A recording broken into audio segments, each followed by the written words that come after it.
Dans ce module, nous allons voir comment créer un gabarit de page pour un site web et la feuille de style qui lui est associée. Nous allons commencer par enregistrer notre document. Menu Fichier, Enregistrer. Nous allons enregistrer ce document dans un nouveau dossier que nous allons appeler O, qui est donc le thème de notre site. Je double-clique et j'enregistre mon fichier en tant que gabarit. Voilà. Je vais donner un titre à ce document. Le monde de l'eau. Nous allons maintenant créer un nouveau fichier pour la feuille de style. Menu Fichier, Nouveau, type CSS, Créer. Je vais enregistrer immédiatement ce fichier. Je vais créer un dossier CSS.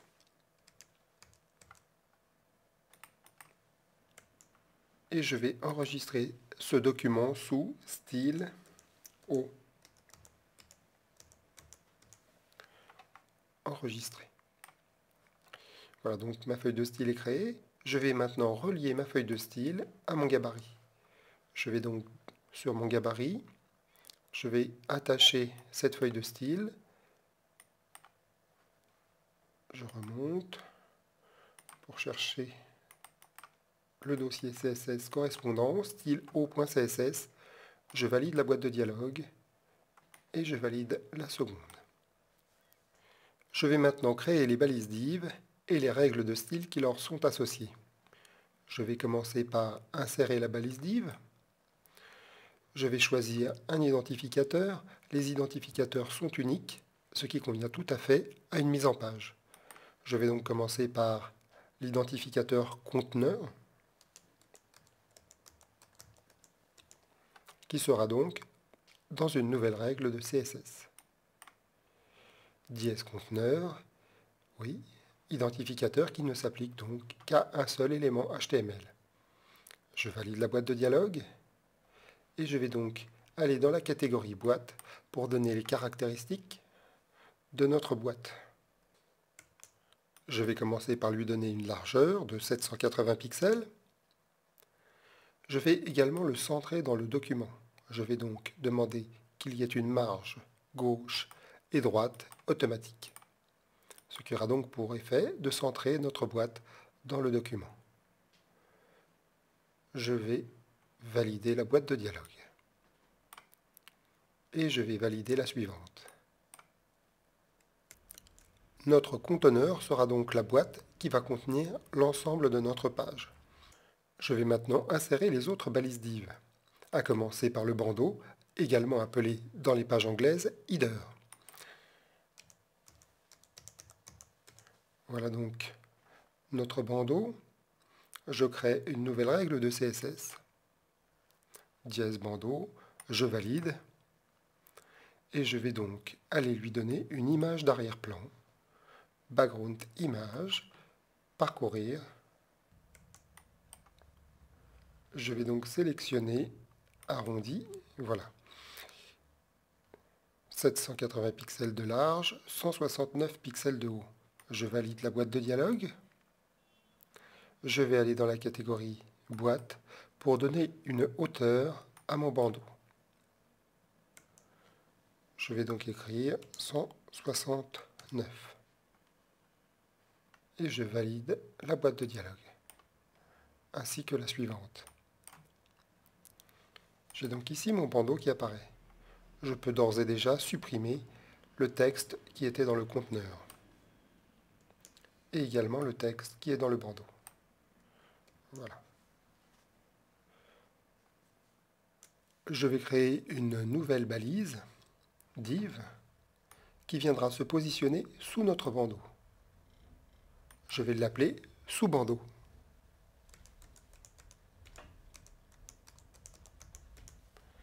Dans une nouvelle règle donc de CSS. Dièse sous-bandeau qui est unique. Je valide la boîte de dialogue. Je vais aller insérer une image d'arrière-plan. Je vais aller chercher l'image d'arrière-plan. background image, parcourir. Je vais sélectionner sous-bandeau filet comme ceci. Je vais aller dans la catégorie boîte pour lui donner la hauteur qui était attribuée à l'image, 20 pixels. Je valide la boîte de dialogue et je vais insérer cette balise après la balise bandeau, comme ceci. Ainsi, je peux gérer facilement l'ordre des balises dans leur empilement. Je valide la boîte de dialogue. Voilà donc le sous-bandeau. Je peux supprimer le texte comme ceci. Je vais maintenant insérer une nouvelle balise div pour le menu.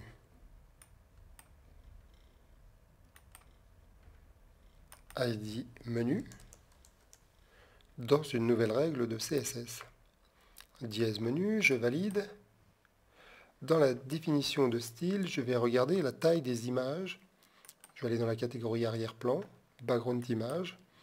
Donc je regarde la taille des images des boutons. Donc ils font 140 pixels de large. Je ne vais pas prendre d'image d'arrière-plan, mais je vais savoir que ma boîte de menu, qui contiendra ces images, devra avoir une taille de 140 pixels de large. Je veux également que ce menu soit à gauche. Je vais donc demander un flottement à gauche, un flottement qui va donc sortir la div menu du flux normal du document pour positionner cette balise à gauche sur une largeur de 140 pixels. Je vais donc maintenant valider la boîte de dialogue et lui demander de positionner le menu après la balise div sous bandeau. Je valide. Voilà donc le menu. Je vais continuer. Je vais créer la boîte div pour le contenu. Contenu. Dans une nouvelle règle de CSS, identificateur. Cette boîte de dialogue va me permettre de donner une taille qui sera donc de 610 pixels dans un premier temps. Je vais demander que cette boîte div de contenu flotte également à gauche. Je vais préciser que je souhaite une marge interne à droite et à gauche de 7 pixels.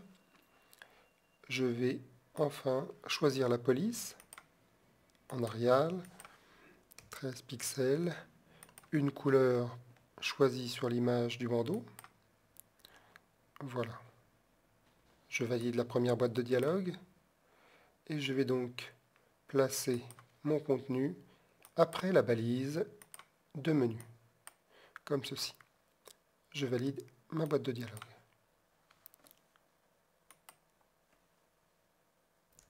Je vais pour finir créer le pied de page, une balise div que je vais appeler pied, nouvelle règle de CSS, dièse pied. Je vais insérer une image d'arrière-plan dans ce pied. Je vais donc aller parcourir. Parcourir donc pied filet.gif, 780 pixels et 40 pixels de haut, que je donnerai donc à la boîte. Je valide la boîte de dialogue. Je vais dans la catégorie boîte et je vais donc préciser la largeur de 40 pixels de haut. Je vais demander d'annuler les flottements.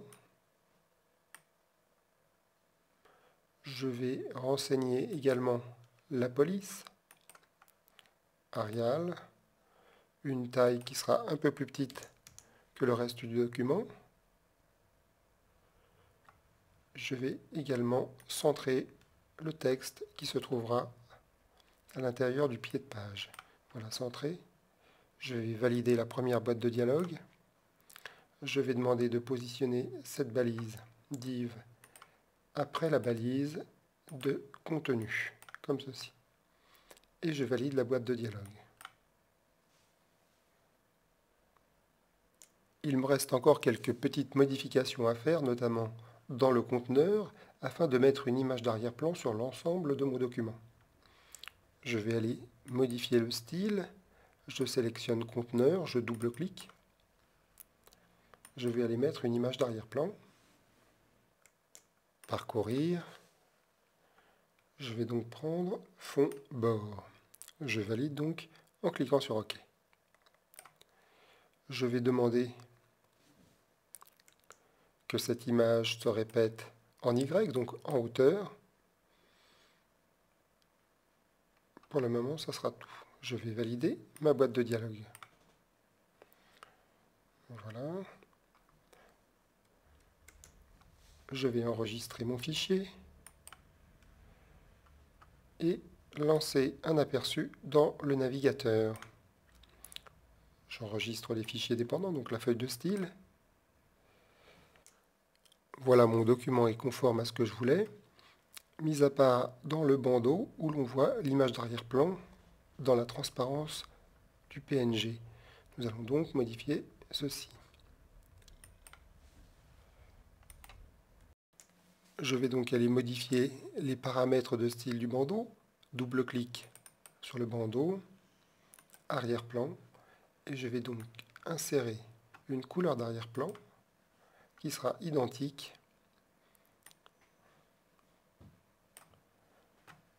comme ceci. Identique à la couleur de l'image. Je valide. Je vais regarder de nouveau dans le navigateur. Donc maintenant, les petits filets ont disparu.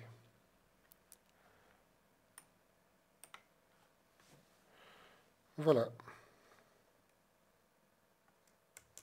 Nous avons terminé la première partie de la réalisation du gabarit.